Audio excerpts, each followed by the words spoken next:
Seda pensaba en el hospital dels Folls y en la grandeza de su creación. Daba las gracias a las personas que lo habían auspiciado, al padre Jofré por haber llamado la atención de las personas buenas aquel día del año 1409 en su discurso de la Catedral de Valencia. Fue una suerte y una bendición que se encontraran con Salom y otros 9 hombres y pudieran llegar a su corazón y a su bolsillo cuando les pidió ayuda para hacer frente a la necesidad y urgencia de atender a las personas hasta ahora abandonadas y necesitadas de la ciudad de Valencia. Y desde luego por haber adquirido y construido el hospital.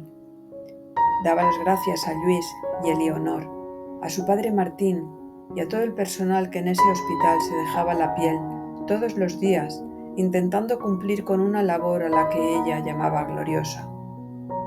Porque si algo aprendía Seda todos los días, desde que empezara a tomar conciencia de la vida, era que la gloria no se adquiría en las batallas, que la gloria no se adquiría en el combate y en la muerte, que la gloria no se alcanzaba en los patíbulos que la Inquisición desplegaba todos los viernes en el corazón de Valencia.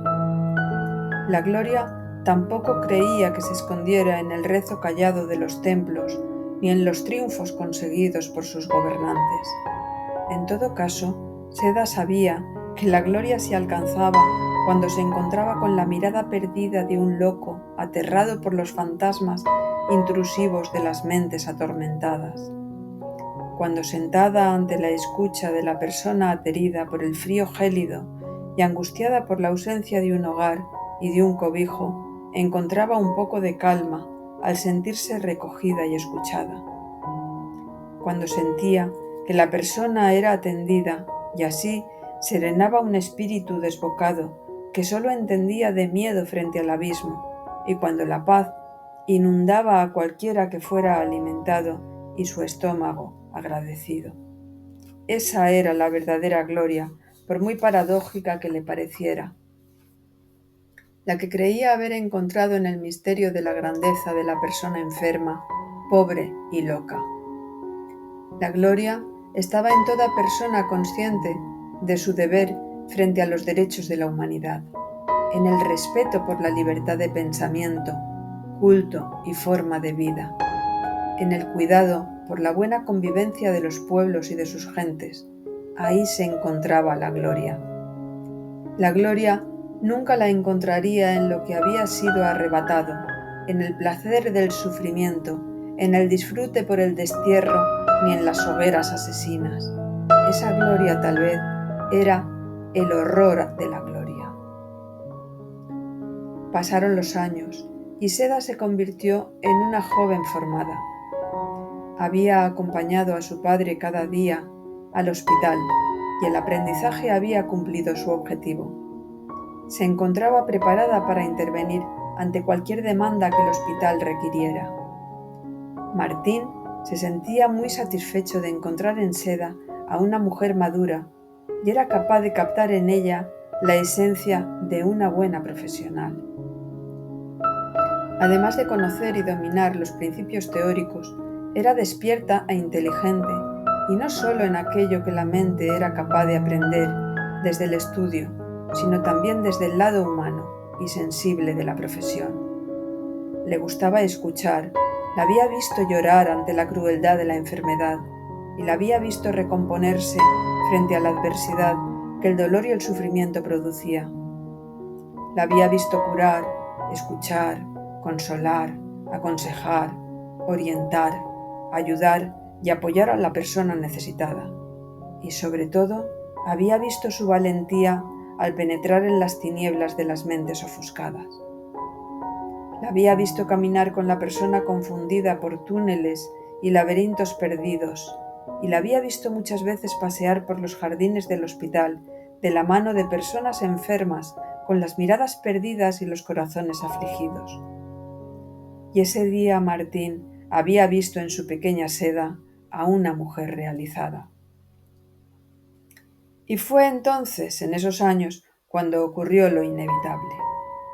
Una tarde, al volver del hospital, y como todas las tardes solían repetir antes de llegar a casa, caminarían hacia el taller velluter de sus suegros, al encuentro de su madre. Esa tarde Martín vio a Omar, el mercader. Acababa de llegar, como todos los años hacía. Omar venía a traer la mercancía de su suegro. Su suegro le encargaba desde el lejano oriente. La diferencia era que esta vez Omar no venía solo. Su hijo Akram lo acompañaba. Y no tardó en darse cuenta de un detalle importante. Un cruce de miradas entre Seda y Akram acababa de sellar el destino. Ellos acababan de encontrarse. Seda tardó un año en arreglar su partida. Akram, por su parte, volvería al año siguiente y juntos partirían hacia una nueva vida, hacia el lejano oriente. Al igual que el hilo de la seda, la ruta marcaría un solo destino y diferentes caminos. Con su alianza, 3 pueblos volverían a encontrar la esperanza en un futuro compartido.